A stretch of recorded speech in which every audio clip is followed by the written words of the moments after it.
Hello YouTube. So tonight I'm canning up 40 pounds of sweet potatoes that I bought on sale for 79 cents a pound. I follow the National Center for Home Food Preservation's guidelines when it comes to canning my sweet potatoes. It is recommended that you do not dry pack sweet potatoes as well as mash or puree pieces. Just like when you're canning pumpkin, it's recommended to cut them into uniform size pieces and can it that way.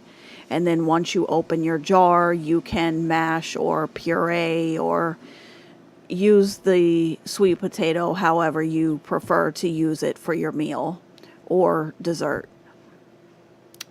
Canning up some sweet potatoes was a special request from my son. Him and my daughter love homemade sweet potato pie. My youngest son, not so much. Him and I prefer pumpkin.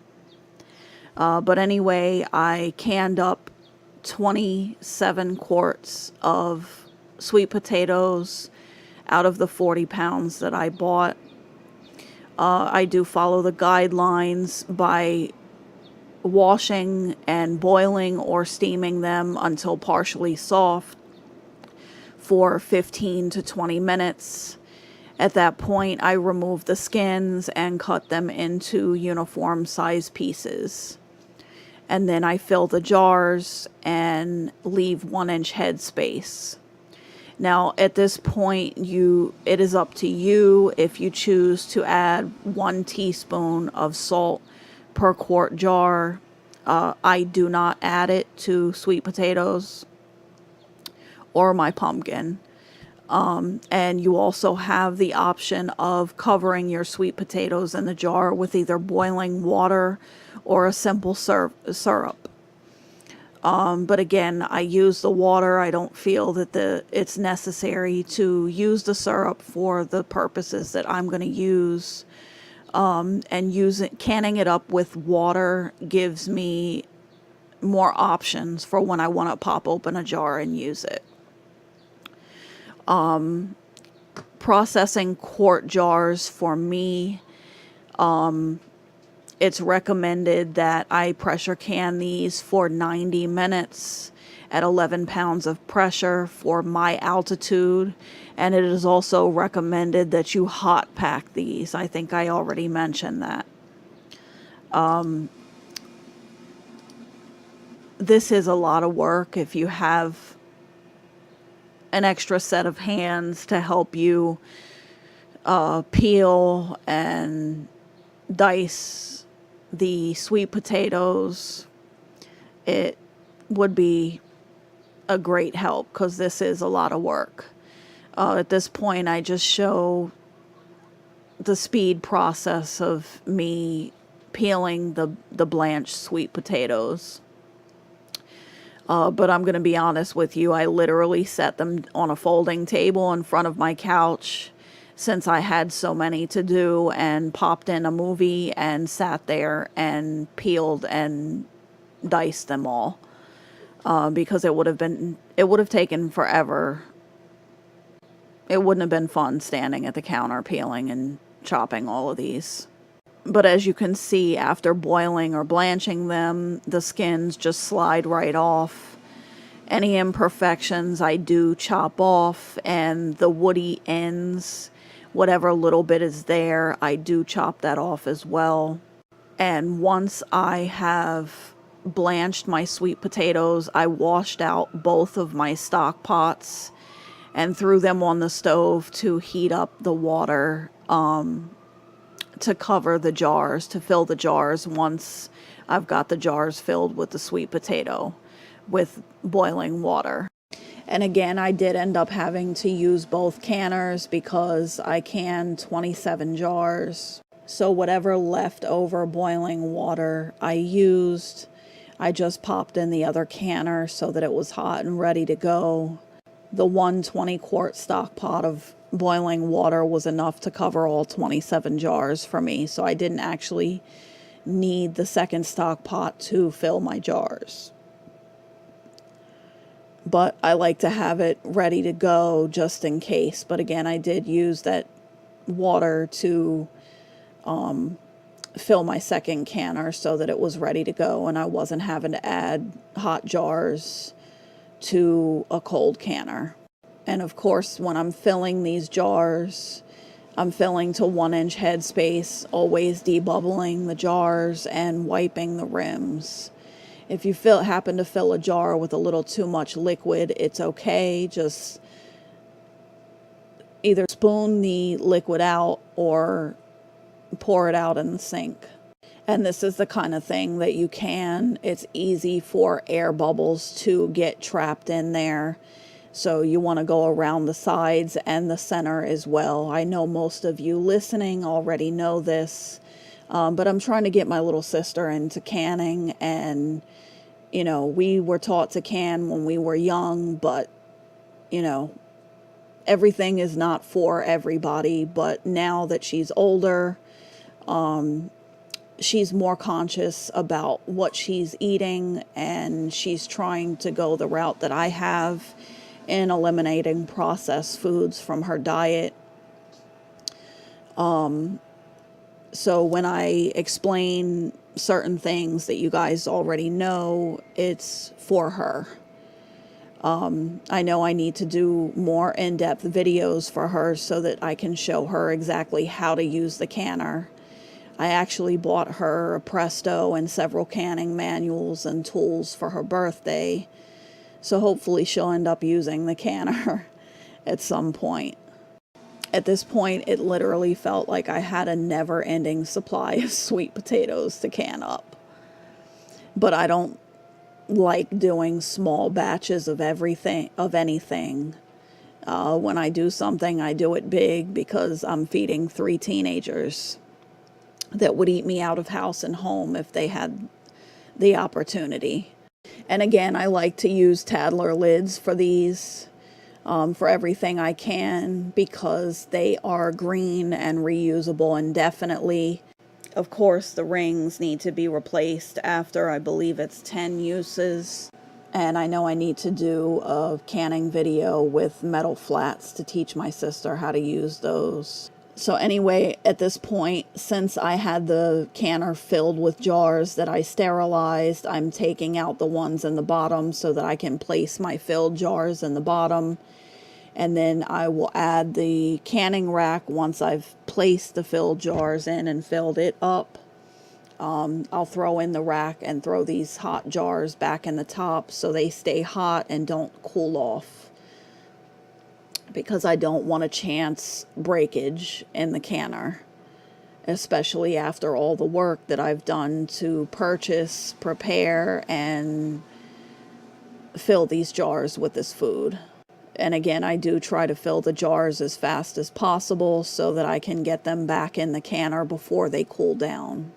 And with metal flats, they say you don't have to soak them in simmering water anymore, according to ball canning. But with my Tadler lids, I do have to pour simmering water over them so that the rubber gaskets soften up so that they'll adhere and seal. And since I was doing a large canning session, I do have extra lids there just in case I need them.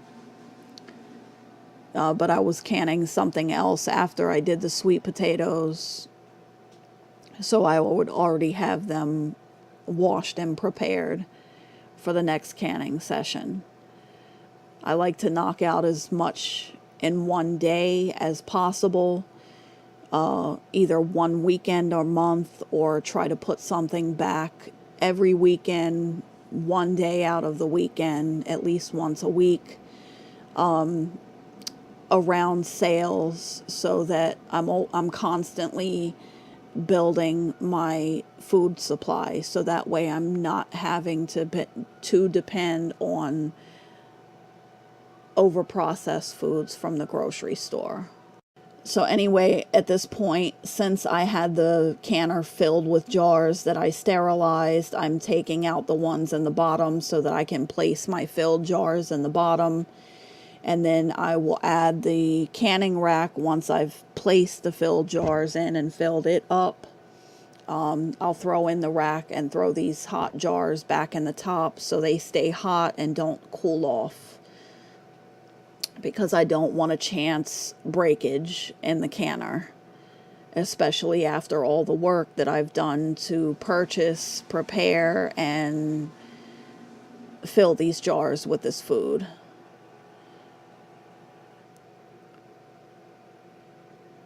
And again, I do try to fill the jars as fast as possible so that I can get them back in the canner before they cool down.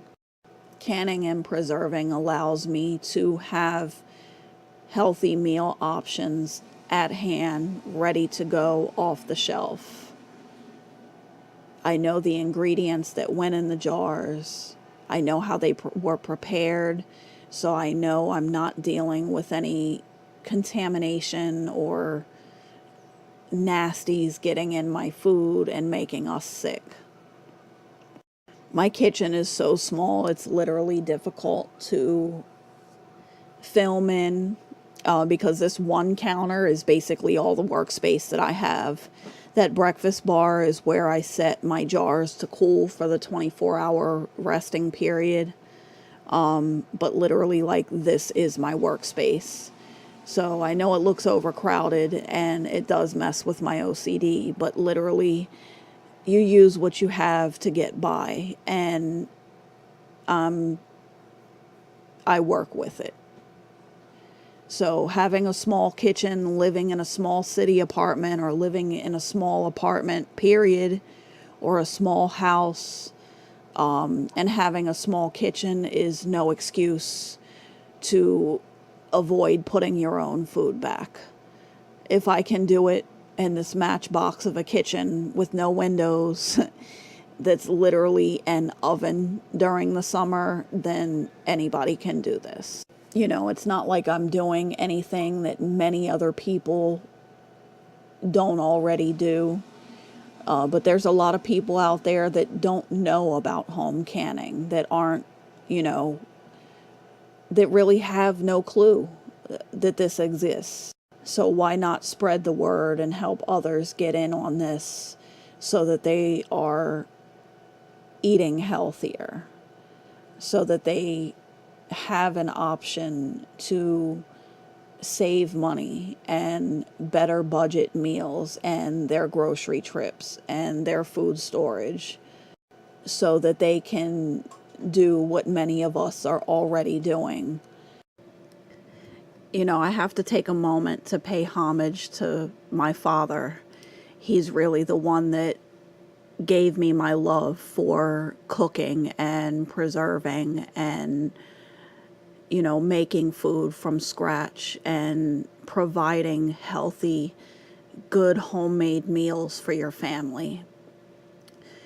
He came over here with my brothers and sisters from Italy back in the 60s. And, he grew up in the kitchen with his mother, his aunts, his grandmother, and he was taught how to cook from scratch.